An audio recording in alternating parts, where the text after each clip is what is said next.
That's such a great question. In fact, you've raised so many important things that I would say like a whole book it would take to answer. And in fact, I have like 2 books on that subject. But I also did a PowerPoint presentation called 7 Reasons Why We Go Negative and How to Go Positive Instead. So you've practically hit on all of the 7 reasons why we go negative. So let's start with like the most profound one, which is fear of death. So animals are not afraid of death because they can only focus on what is tangible rather than something abstract. So the idea that I will not be here someday, that's abstract. An animal doesn't know that.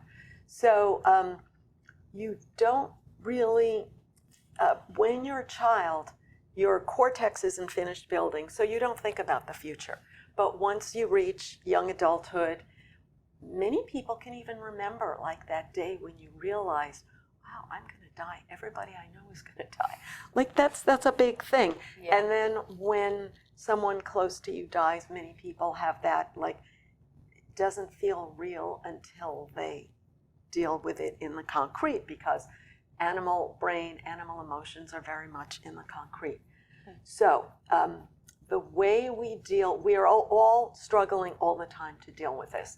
And the simple answer to how, if we can get into how to deal with that.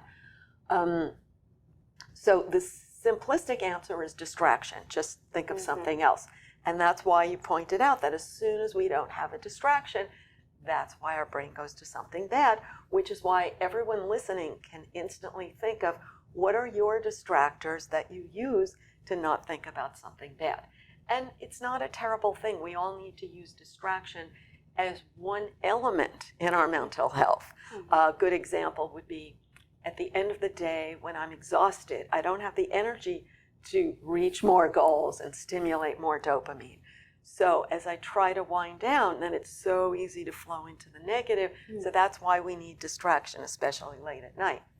But if you're in a period of life where you don't have distraction during the day and you don't have walking toward goals because that's what stimulates our dopamine, and you don't have social support because that's what stimulates oxytocin, and you don't have a feeling of importance and recognition because that's what stimulates serotonin, that all makes it easier to go into negativity. And again, the negativity is just cortisol from your past. Now, some other things that you mentioned that turn on your anxiety, being in a new environment, in a new culture. So there's a couple of things. One of them is most of life we all live on automatic. So for example, when you go to brush your teeth and you don't really have to think, like you just do everything on automatic. So when you drive, then when you go to a hotel and like you go to the bathroom, like where's my toothbrush? Where's my, like you have to think. It's so hard to get through anything if you have to think through every step. So that's what happens whenever you move into a new environment and you have to think, like, what am I doing in every moment? So if you compound a new physical environment, a new language, a new culture, so that's asking your cortex to do a lot of work rather than just relying on your automatic old pathways. We can talk about them. Then another whole part of that is the fear of making a mistake. So everybody has this, the fear of making a mistake, but we all, like, one person is more worried about making a mistake in this context, another person is more worried in that context. So as soon as you're outside the environment where you have confidence, then maybe you get more into that fear of making a mistake.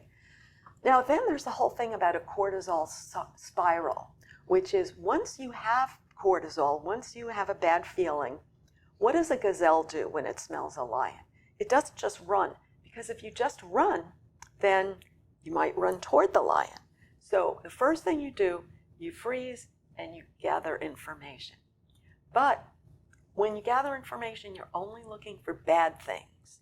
So you're only looking for threats. So that's when your cortisol, all of us, when our cortisol turns on, you stop and then where's the threat? So you're only looking for threats. And then you find them because you have such a big brain. And that turns on more cortisol. So then you look for more threats, and then you get into a spiral. So the solution, as you know from reading my book, is a combination of planning steps forward and distraction to give your body time to eliminate the cortisol so that you're not just looking for bad information.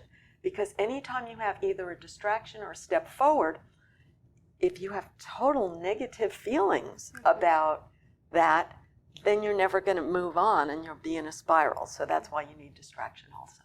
That's why that's why it's so difficult during night or when you have insomnia, because what else you do at night? You try to sleep, and so there's a rush of this spiral of anxiety. Yes, yes. And insomnia is also a very significant element because it's fascinating that we actually manufacture our happy chemicals while we're sleeping. Oh. So when you wake up in the morning, doesn't mean you're happy, but you have them ready to release in appropriate situation. So when a monkey wakes up in the morning, looks around, when he sees food, that turns on the happy chemicals and he goes toward the food. But first you have to manufacture them to have them ready. And then monkey has maybe a little competition with other monkeys of like who's going to get the food. That's the serotonin part.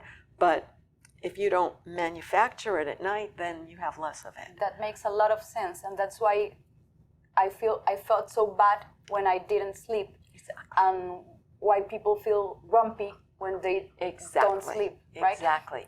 And then again, there's that cortisol spiral because you don't consciously think something is wrong, but then you're not happy about anything, so it's so easier to get triggered to believe that something is wrong, and then you find evidence and they must be against me, nothing ever goes right in my life, etc. Good. Very, very interesting.